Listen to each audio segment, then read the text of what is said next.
Donc salut à toutes et tous, je suis là pour vous faire une petite présentation sur les Spartan Race. Donc je vais vous faire tout le topo pour l'événement qui se tiendra à Saint-Raphaël, c'est-à-dire les championnats d'Europe de Spartan. Après, pas d'inquiétude, les championnats d'Europe c'est seulement sur les 21 km pour ceux qui veulent s'y frotter. Sinon c'est sur les 5 et les 10, c'est un événement classique et c'est accessible à tout niveau. Voilà. Donc moi, c'est Kevin, pour la plupart, vous me connaissez, je suis coach ici, mais je suis aussi en lien direct avec Spartan, donc je suis le seul référent au niveau du département de Spartan Race. On est 14 dans toute la France et moi je suis responsable de ce département-ci. Voilà, donc je vais vous débuter la présentation. Donc ici vous voyez le groupe avec lequel on est parti l'année dernière. Donc on peut couper la lumière, comme ça on verra mieux. Là, vous voyez, il y a un peu tous les profils. Voilà, on a la plus sportive comme la caméraman que vous voyez là-bas derrière, et ça va jusqu'au. Voilà, ici, les deux ici, elles ont 60 ans. Là-bas, il a une petite surcharge pondérale. Enfin voilà, il y a vraiment tous les profils qui peuvent se frotter à Spartan parce que c'est axé sur plusieurs niveaux. Vous verrez, il y a le niveau open, ils ont des bandeaux noirs. Ça, c'est le niveau débutant. C'est ceux qui viennent vraiment pour se tester, pour voir un peu, prendre la température et tout ça. Ensuite, il y a les bandeaux rouges. Et là, il y a deux catégories dans les bandeaux rouges. Il y a les age groups. Donc, les age groups, c'est ceux qui vont commencer la compétition. Ils vont essayer de se faire des temps, mais répartis par catégorie d'âge. Et après, il y a les élites. Et là, les élites, c'est vraiment les plus forts qui se battre pour faire un podium et donc gagner les primes. Donc les primes, elles vont jusqu'à 21 000 € si je ne me trompe pas. Voilà, mais pour ça, il faut vraiment. C'est des extraterrestres qui envoient du lourd. Il y a maintenant une nouvelle catégorie, c'est les catégories doubles. Alors là, par contre, catégorie double, c'est intéressant, surtout cette année, parce que c'est une toute nouvelle catégorie qui vient d'être lancée en début d'année. Il n'y a pas beaucoup de participants, il faut s'inscrire par deux, réaliser par deux. Et du coup, c'est à chaque fois un des deux qui fait l'obstacle, pas les deux. Donc, on peut choisir lequel le fait. Et vu qu'il n'y a pas beaucoup de participants, à chaque fois, on a de grandes chances d'être sur le podium et d'avoir la médaille numéro 1, 2 ou 3. Voilà. Donc là, ça reste dans du catégorie age group, donc il n'y a pas forcément de prime, parce que forcément, sur les derniers événements, il y avait une ou deux équipes. Donc voilà, elles sont d'office sur le podium.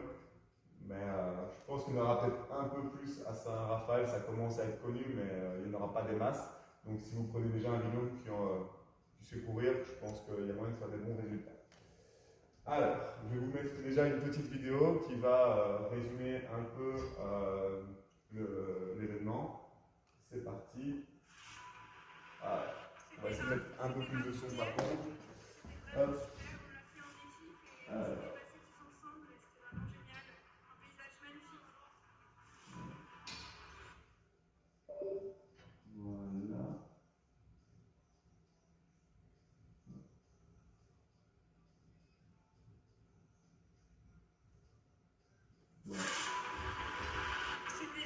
C'était ma première, c'était vraiment super, on l'a fait en équipe et on s'est dépassés tous ensemble et c'était vraiment génial, un paysage magnifique. Franchement c'est chaud, mais faut s'accrocher. On s'accroche, on s'entraide et c'est vraiment un dépassement en soi, je recommande à tout le monde.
donc ça vous avez déjà un aperçu de Saint-Raphaël.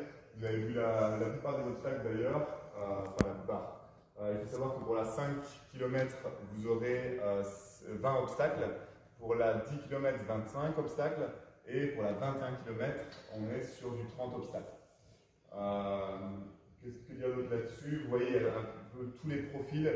Vous avez vu tous les bandeaux rouges, ben, c'est les plus athlétiques en général, même s'il n'y a pas que ça. Hein. Dans les age groups, forcément, quand on arrive à 50, 60 ans, mais il y a de moins en moins de participants, donc on peut parfois être en moins bonne forme physique, mais quand même performer dans le sport, donc c'est pas mal. Juste pour le prix, donc ça c'est quelque chose qui intéresse en général. Au niveau du prix, ça vient de Via Michelin.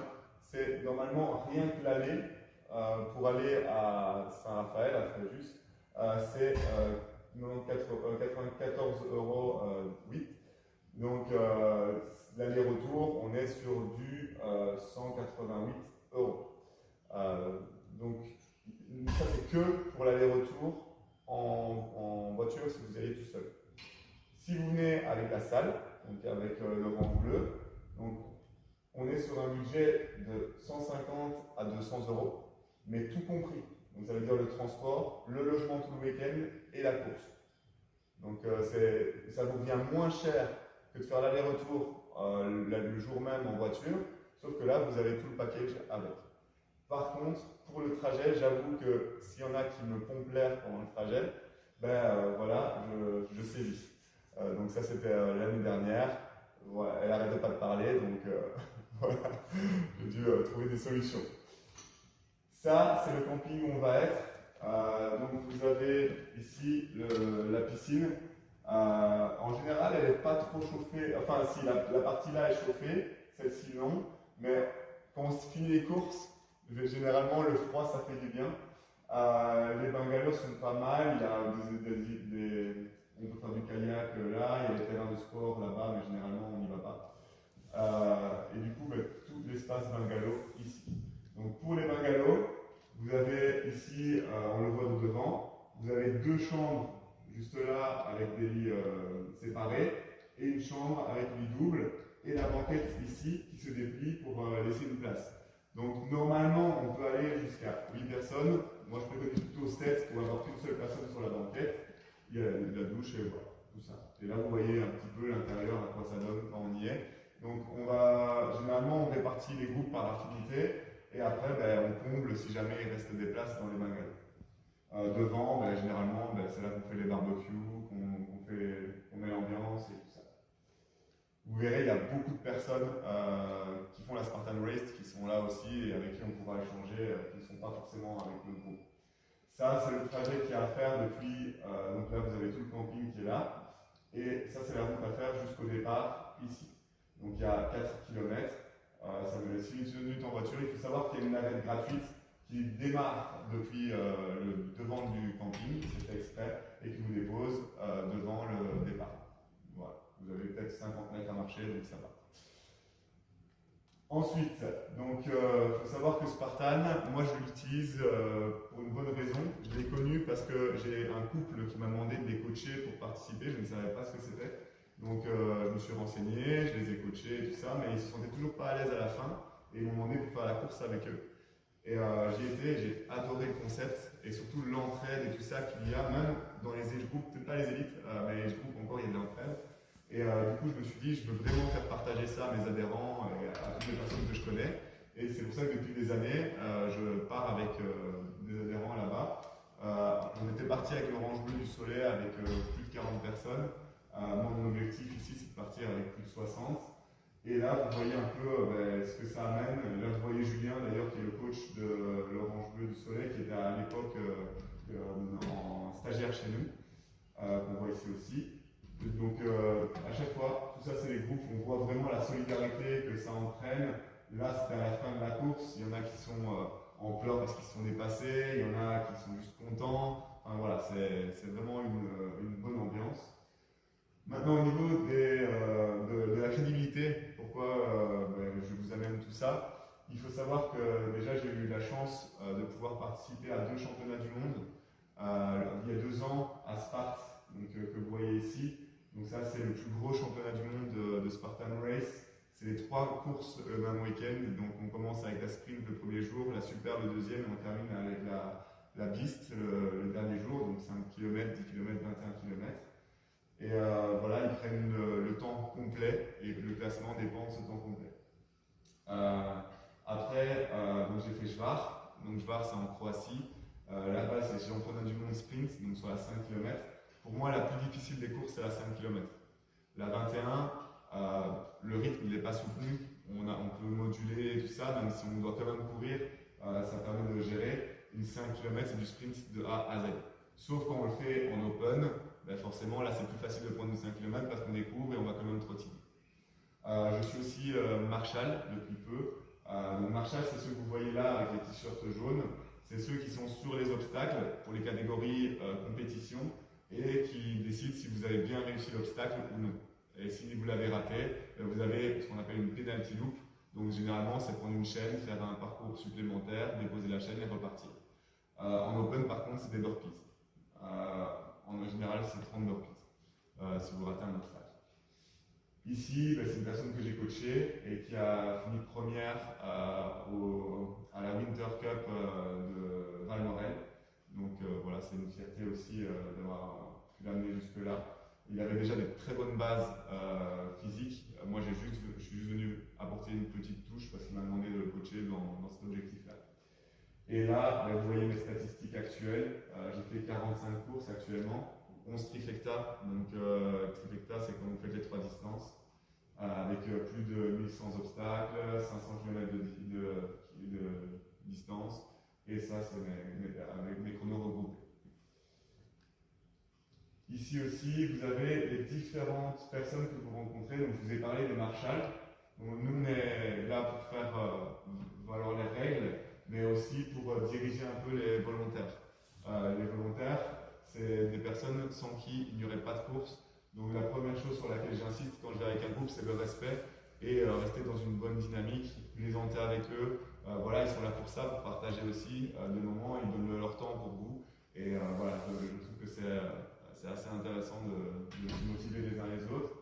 Et à droite, c'est les coachs SGX comme moi. Donc je vous ai parlé des 14 coachs qu'il y a en France. Ben, ces deux-là font partie avec moi. Et il y en a d'autres. Elle, c'est Paris, et lui, c'est dans le nord, mais je ne connais pas bien la France, donc je ne saurais pas vous dire la région. Voilà. Donc là, je vais vous expliquer quelques obstacles, mais je ne vais pas tous vous les montrer. Ça, c'est l'Olympus. Donc vous voyez, vous avez des chaînes ici, des têtes de Spartan, et vous avez aussi des trous qu'on voit ici. Vous pouvez faire votre choix. Alors que là, c'était dans mes premières Spartan, la technique n'est pas bonne. Moi, je serai là aussi pour vous préparer pour les Spartans et je vous donnerai les meilleures techniques de franchissement pour chaque obstacle. Là, c'est très énergivore, on travaille que avec les bras et forcément, on s'épuise. Là, je suis arrivé au bout, mais même le but, c'est de s'économiser au maximum sur toute la course. Là, c'est la boule atlas. Ça peut sembler compliqué, mais il y a une technique et une fois qu'on a sur l'épaule, c'est tranquille. Franchement, vous l'avez, vous marchez, vous revenez. C'est juste la technique pour la placer qui est un peu plus complexe, mais moi je trouve que ça la meilleure. Après, il y en a qui préfèrent la garder devant, mais devant ça fait plus mal aux avant-bras, ça fait mal au dos, donc voilà, il faut le gérer différemment. Dans un autre, là vous voyez le style d'effort, ça c'est beaucoup plus léger. Donc là ici, c'est très lourd, c'est 45 kg pour les hommes et 35 pour les femmes. Là c'est que 27 kg. Mais par contre, là j'étais sur une sprint, donc l'effort il est beaucoup plus intense quand on est en élite, donc c'est quelque chose qu'on n'arrête pas de travailler, et un petit effort comme ça peut devenir vraiment difficile. Là vous avez le Hercule Hoist, donc vous avez des pneus comme ça au sol, vous vous placez et vous tirez. Personnellement je le fais toujours debout à la force des bras parce que le poids n'est pas énorme, mais pour ceux qui ont un petit poids de corps ou qui ont plus de mal au niveau des bras, il vaut mieux utiliser cette technique-là. Et vous pouvez même commencer debout et descendre. Mais bon, tout ça, je viendrai par la suite vous expliquer toutes les techniques. Là, il y a le cargo. Donc, c'est juste une pyramide comme ça. Ça monte assez haut, 6 mètres, je pense, et après on redescend. Mais voilà, c'est pas très complexe. Ça, c'est le slip wall. Donc c'est quand vous montez, il y a une petite corde, il faut courir au début, aller saisir la corde et voilà, monter jusqu'au sommet et redescendre de l'autre côté avec des marches. Alors, j'ai zappé la nomenclature de celui-ci. C'est juste des échelles qui basculent. Et en fait, voilà, c'est de la suspension classique, mais il faut bien gérer son centre de gravité, la bascule avec le corps, pour pouvoir aller après chercher la deuxième échelle. Et pareil, le mouvement de bascule, il faut être vraiment bien calé dessus pour pas que ça vous fasse lâcher. On me demande souvent est-ce que c'est mieux de le faire avec les mains comme ça ou les gants. J'ai jamais essayé avec les gants, mais déco, on m'a dit que les gants c'était pas l'idéal. Donc il vaut mieux préparer ses mains, voilà, faire beaucoup d'efforts avec des barres, etc. pour préparer la corde et tout ça et avoir moins de risques de steak. La montée à la corde, alors là c'est vraiment technique. Vous pourrez d'ailleurs échanger avec Marion à ce sujet. C'est pas l'épreuve la plus difficile, une fois qu'on a la technique, c'est vraiment simple. La chaîne, donc ça c'est une chaîne, je ne me rappelle plus de la charge, ça c'est à vérifier, mais c'est pas hyper lourd, il faut juste mettre une charge qui soit équilibrée entre l'avant et l'arrière et ça devient assez simple. Et ici je vous ai mis la tyrolienne. Pareil, ça c'était ma première tyrolienne, maintenant je la fais plutôt façon commando, par le dessus, donc on vient s'allonger sur la corde et on se hisse comme ça, c'est beaucoup moins énergivore. Il faut juste faire attention si on est un mec. Ici, je vous ai juste mis des souvenirs. J'ai pas que ceux-là. J'ai beaucoup de souvenirs qui sont vraiment importants pour moi. Mais là, c'est deux personnes que j'ai entraînées juste une matinée, donc celle que vous voyez là-bas dans le fond, et qui ont fini première de leur catégorie, juste avec les conseils que j'avais pu leur donner. Et elles sont venues me remercier à la fin en disant ben voilà, cet obstacle-là, je ne réussissais jamais, et là j'y suis parvenu, ça m'a permis de remporter la course. Et ça, du coup, ça avait des souvenirs vraiment intemporels. La personne que vous voyez juste ici en haut à gauche, donc celle de droite, c'est une personne qui manquait de confiance en elle. Déjà, on avait travaillé avec sur ça à la salle, et le fait d'avoir fait cette course, ça l'a totalement transformé. Ça a transformé sa vie réellement. Il faudrait que je la fasse venir une fois pour qu'elle puisse témoigner, mais c'est incroyable. Du jour au lendemain, ça n'a plus été la même personne. Ici, donc, vous avez une ancienne collègue, donc les deux images que vous voyez en bas à droite, Céline. Elle a commencé à monter à la corde, elle a fait une grosse crampe, plus moyen de bouger, tout ça. Après, elle s'est relevée, donc vous me voyez, je suis juste là à gauche, j'ai essayé de la motiver au milieu pour qu'elle reparte. Elle est repartie, elle a touché la cloche à 6 mètres, elle est redescendue. Et du coup, c'est une grosse fierté aussi, parce qu'à chaque fois, ça montre l'état d'esprit que je souhaite retrouver dans les Spartans. Et en bas à gauche, c'est juste pour vous montrer qu'il y a de l'entraide. Et vu que j'adore cette photo-là, où je suis juste derrière mon pote Ludo, ben voilà, je l'ai placé là aussi. Alors, dernière vidéo, comme ça vous verrez encore d'autres aspects de la course. Et après, ça sera place aux questions. Cadre magnifique, organisation au top, c'est juste génial. Pour moi, c'est une des plus belles. Le cadre est magnifique. Dès que vous en pouvez plus, il suffit de lever les yeux, regarder au loin et le paysage est juste sublime. Donc ça, c'est un vrai bonheur. Elle était extraordinaire, c'était magnifique, plein les yeux, plein les dents aussi avec la poussière, mais on est là pour ça. C'est le dépassement des limites. Aujourd'hui, vous arrivez comme vous êtes et demain vous repartez plus fort. Hein, voilà, même si vous n'arrivez pas le lendemain, vous essayez de viser plus haut et petit à petit vous allez arriver à vos objectifs.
Et ça, c'est les workouts qu'on a organisés et qui ont réuni ici, dans les PO. Énormément de monde. Là, c'est le premier que j'ai fait. On a été 60 personnes pour le participer dans mon ancienne structure ici à droite. Et ici, chez Alpha Gym, 80 personnes qui sont venues pour déjà s'entraîner pour les workouts et avec énormément qui se sont inscrits par la suite sur les Spartans, tout profil confondu. Voilà, on peut rallumer la lumière du coup. Et si vous avez des questions, je suis tout de suite. Quels sont les obstacles les plus difficiles? Alors, il y a plusieurs catégories d'obstacles. Au niveau des charges, je dirais que c'est la classe, parce que là, c'est les plus gros poids que vous allez quand même devoir porter. On est sur, comme je vous disais, à 45 kg pour les hommes et 35 kg pour les femmes. Donc, c'est les plus lourds. Les franchissements, ça va, il y a des palissades que vous avez vues dans les vidéos. Donc ça, c'est assez simple. Je ne sais pas s'il y a vraiment... Moi, je pense que ça dépend du profil d'athlète qui va participer. Moi, j'ai plus de mal sur les suspensions parce que voilà, je fais 90 kg, donc forcément, ça me tire vers le bas. Je vais avoir plus de galères, même si j'ai une bonne suspension et tout ça. Quand je les fais à froid, ça passe tout seul. Mais avec l'épuisement de la course et tout ça, il y a des fois où ça lâche. Mais voilà, des personnes qui vont être légères vont avoir très facile sur les suspensions, mais très difficile sur les portées. Des personnes qui sont plus lourdes vont avoir plus facile sur les portées et plus difficile sur les suspensions. Il y en a qui vont être calés sur la course, d'autres qui ne vont pas être calés sur la course.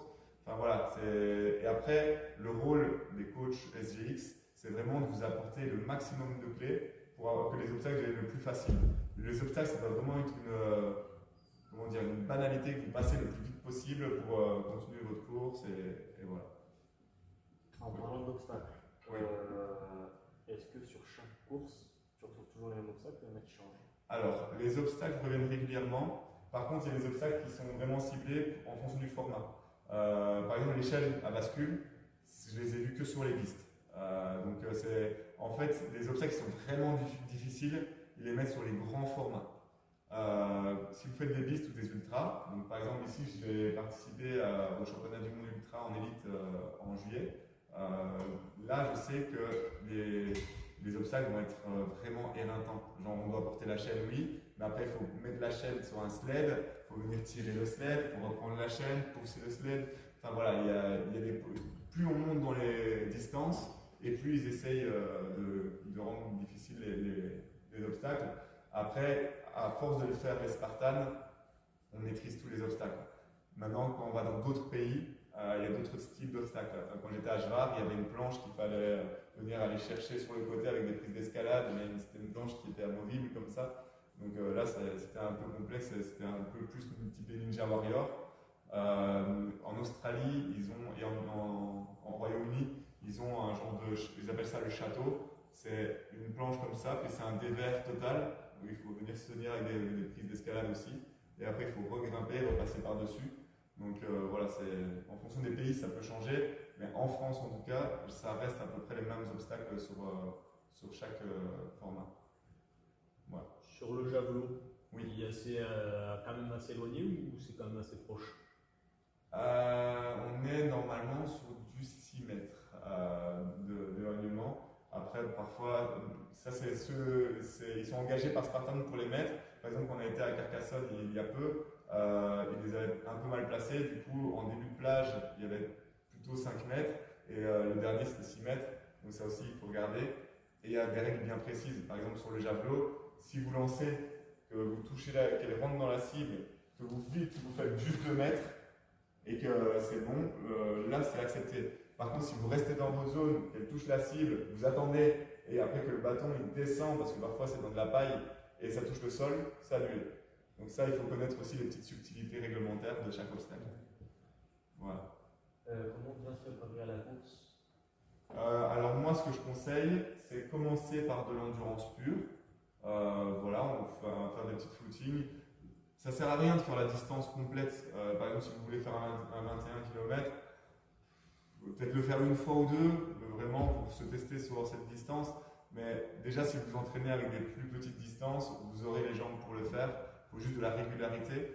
Et après, ce que je conseille, c'est de venir de petit à petit vers des efforts intermittents, style intervalle training, mais avec effort physique typé Spartan.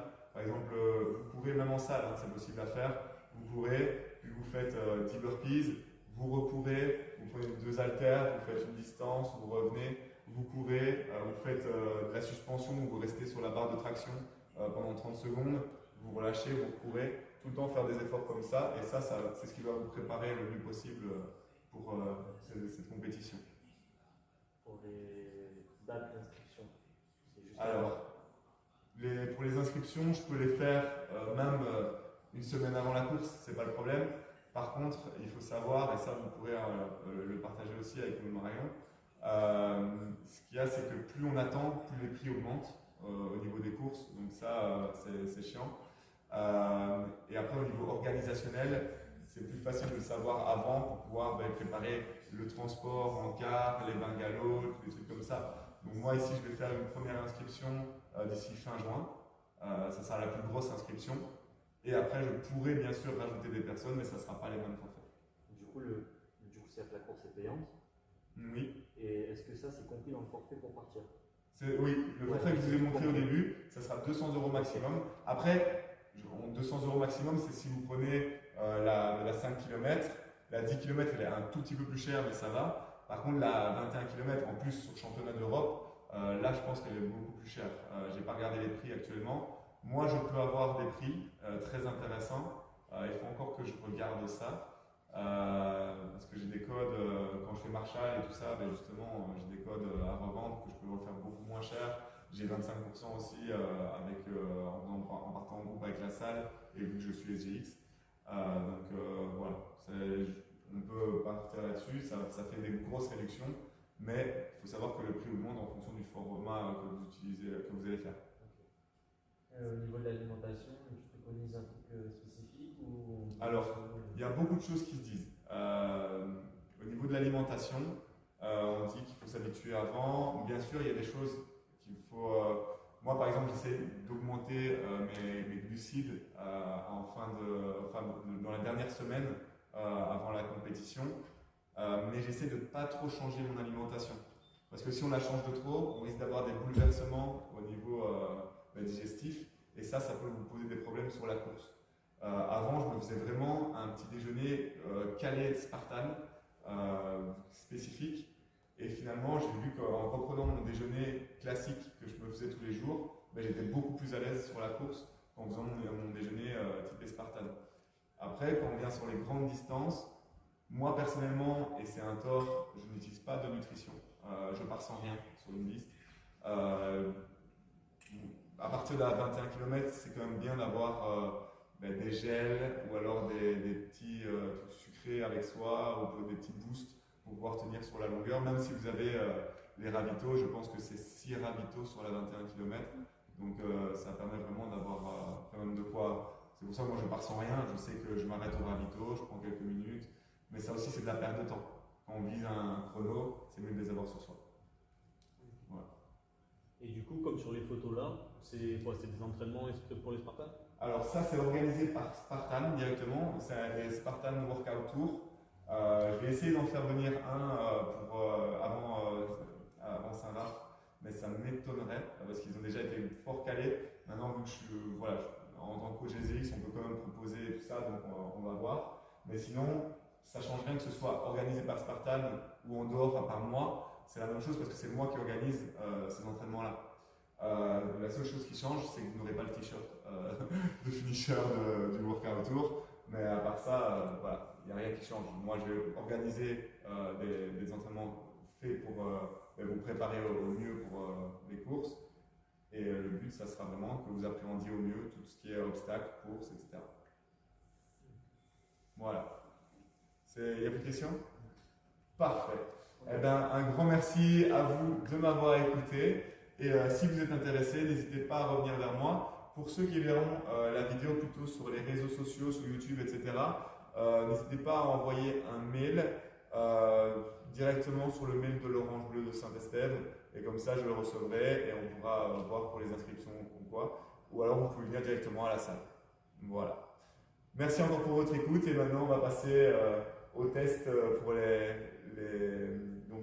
l'atlas et on va faire un peu de javelot pour voir votre dextérité, votre adresse pour atteindre la cible. Voilà. Merci beaucoup.